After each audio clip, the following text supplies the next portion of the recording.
Sejam bem-vindos a mais um episódio de Psicodélicas. O nosso podcast tem como objetivo desmistificar e aprofundar um pouco mais sobre o conhecimento na psicofarmacologia. O episódio de hoje é focado em antipsicóticos.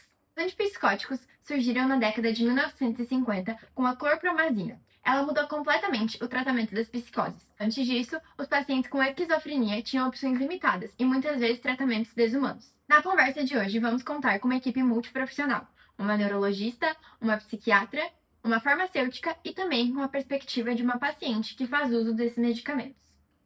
Para iniciar nossa conversa, vamos falar um pouco com a neurologista doutora Alana. Obrigada, Marcela. É sempre um prazer enorme estar aqui presente nesse podcast e a gente tratar de um assunto tão pertinente hoje em dia, né? E eu acho importante que para entender o que são os antipsicóticos, a gente precisa realmente primeiro entender o que é a psicose, não um fator neurobiológico. Então, a psicose é um conjunto de sintomas em quais a capacidade mental, a resposta com que o indivíduo vê a realidade, como ele interage com as outras pessoas, ela está comprometida.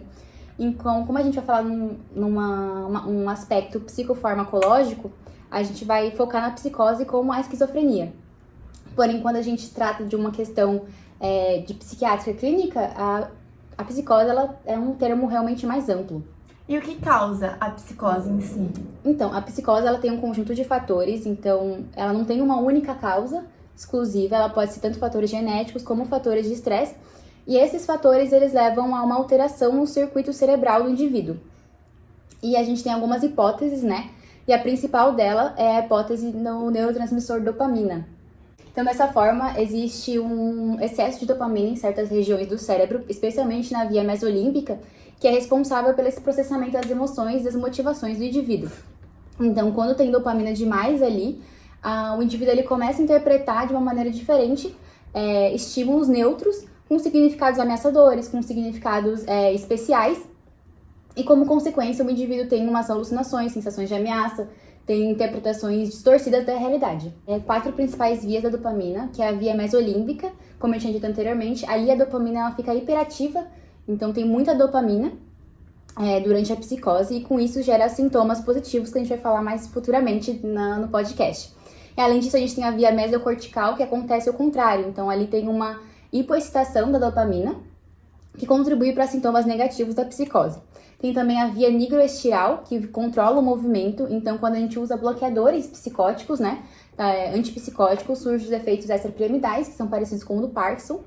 E, então, por último, né, e não menos importante, a gente tem a via tuberoinfundibular, no qual a dopamina ela tem uma função de inibir a prolactina. Então, pacientes que tomam antipsicóticos, eles geralmente têm uma prolactina muito mais elevada. Ainda existe uma segunda hipótese, que é a hipótese glutamatérgica. Então, ela propõe que existe uma redução nos receptores NMDA em alguns lugares, e isso faz com que eles funcionem pouco. E quando eles funcionam pouco, o cérebro ele perde essa capacidade de controle de algumas vias, principalmente a via dopaminérgica, e isso contribui para os sintomas psicóticos. Então, isso explica também porque drogas que inibem essa via, que inibem principalmente o receptor NMDA, como a cetamina, elas podem induzir sintomas parecidos com o da esquizofrenia. E os sintomas geralmente são os sintomas positivos. Nossa, doutora, muito interessante ver sua perspectiva, a perspectiva de uma neurologista estudada, né, e que conhece muito sobre esse assunto. E agora a gente vai conversar com uma pessoa que convive com a psicose e que toma antipsicóticos diariamente. Maria, tudo bem? Oi, é muito importante, né, eu estar aqui nesse podcast para mostrar um pouquinho da minha experiência com essa doença, né? Eu fui diagnosticada com esquizofrenia aos 22 anos. E no começo foi muito difícil, né, entender o que eu estava vivendo. As minhas primeiras crises, elas envolviam sintomas positivos muito marcantes. Eu via vozes, acreditava em coisas que não faziam sentido e tinha muita dificuldade de organizar meus pensamentos.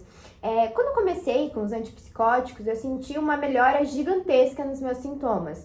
As vozes foram diminuindo, eu comecei a dormir melhor e consegui voltar às atividades simples do dia a dia que eu sempre fiz.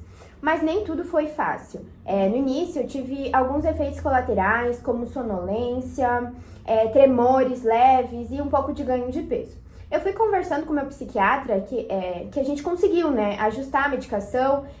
Eu aprendi também sobre os sintomas negativos, que eu achava que era preguiça, né, desânimo, mas na verdade faziam parte da minha doença. Falta de motivação, dificuldade de me expressar, vontade de ficar sempre isolada.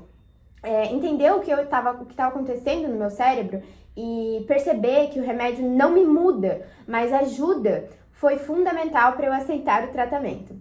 E posso dizer, hoje consigo levar uma vida muito mais estável, desde que continue me cuidando. É muito bom poder contar com a experiência e com a voz de uma pessoa que já passou por isso e que lida com esses sintomas e com o tratamento todos os dias. Eu fico muito feliz em poder proporcionar para vocês, nossos ouvintes do Psicodélicas, essa experiência. E para continuar um pouco mais a nossa fala, agora a gente vai contar um pouco com a expertise de uma psiquiatra, a doutora Maria Clara, que estuda há muitos anos o tratamento com antipsicóticos. Doutora Maria Clara, seja muito bem-vinda. Muito obrigada, é um prazer estar no podcast Psicodélicas. Agora eu vou falar um pouco sobre os antipsicóticos. Eles são usados justamente para tratar as psicoses, que a doutora Alana comentou.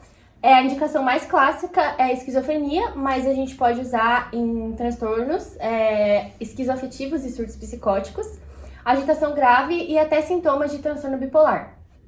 Antes da gente falar dos remédios, a gente tem que falar um pouco da doença. Segundo a teoria dopaminérgica da esquizofrenia, que trata no livro Raindale, que a Alana comentou, os sintomas eles vêm desse desequilíbrio da dopamina nos diferentes locais do cérebro, nas diferentes vias.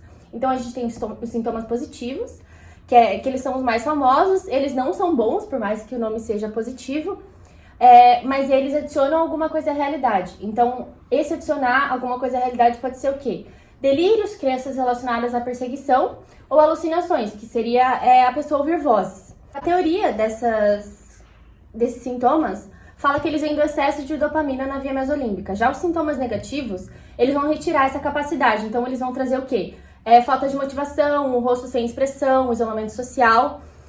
E para esses sintomas negativos, a via associada é a via mesocortical e está associada à falta de dopamina nessa via. E o nosso desafio para tratar é afetar uma, no caso é tratar uma sem afetar a outra. Então a gente divide esses medicamentos em dois grupos, os antipsicóticos típicos e os atípicos.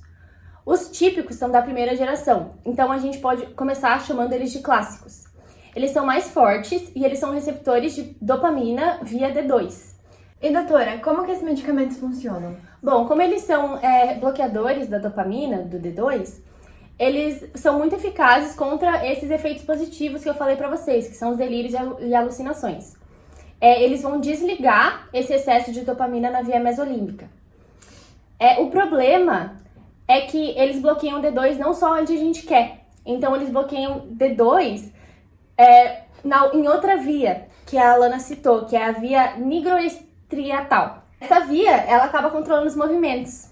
Então, isso afeta o controle motor via extrapiramidal. Esses efeitos extrapiramidais são conhecidos como EPEs. O que eles são, né?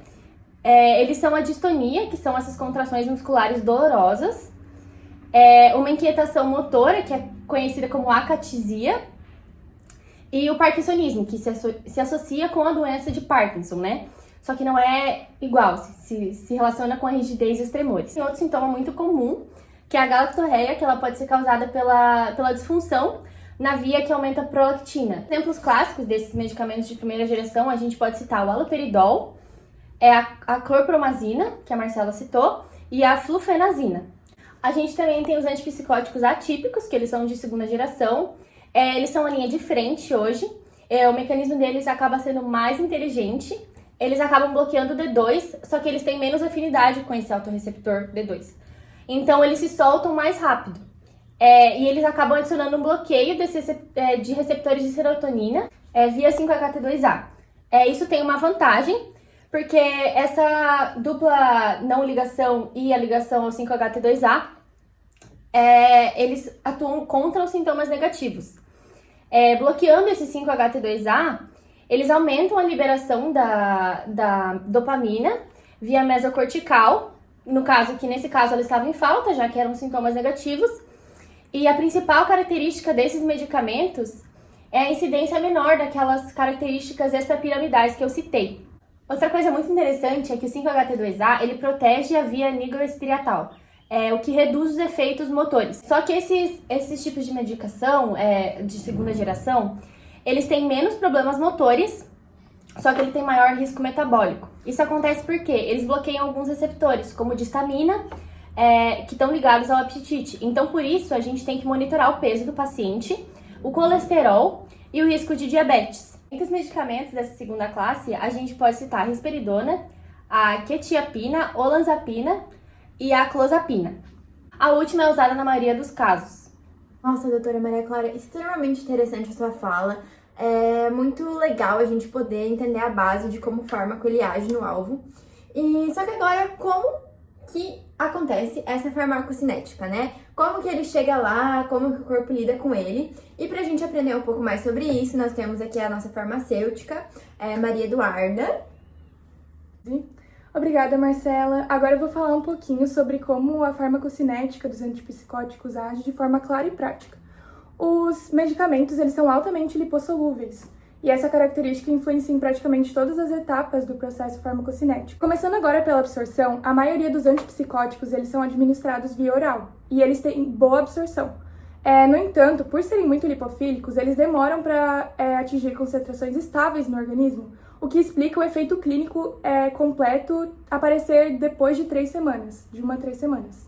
Na distribuição, essa lipossolubilidade facilita a passagem pela barreira hematoencefálica e também faz com que eles se liguem fortemente a proteínas plasmáticas e se acumulem em tecidos adiposos.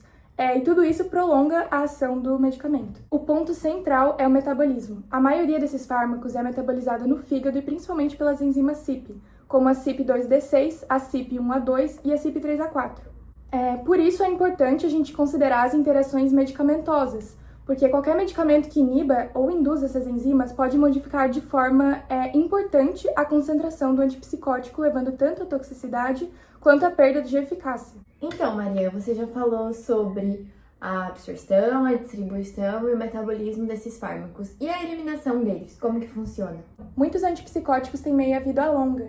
Isso permite o uso de doses únicas e diárias e também fundamenta as formulações de longa duração, os chamados depósitos, que ajudam muito na adesão do paciente. E só mais um detalhe, mesmo depois da suspensão, o medicamento pode permanecer ativo no organismo por alguns dias. Por isso, o ajuste da dose deve ser gradual e sempre acompanhado por um profissional. Foi muito interessante sua fala, é muito importante a gente saber como esses processos funcionam, até porque são medicamentos muito importantes para a vida de muitas pessoas. Então foi isso, psicodélicas. Espero que vocês tenham gostado da conversa de hoje com essas pessoas tão especiais e fiquem atentos ao próximo episódio do nosso pod. Tchau! Tchau, tchau!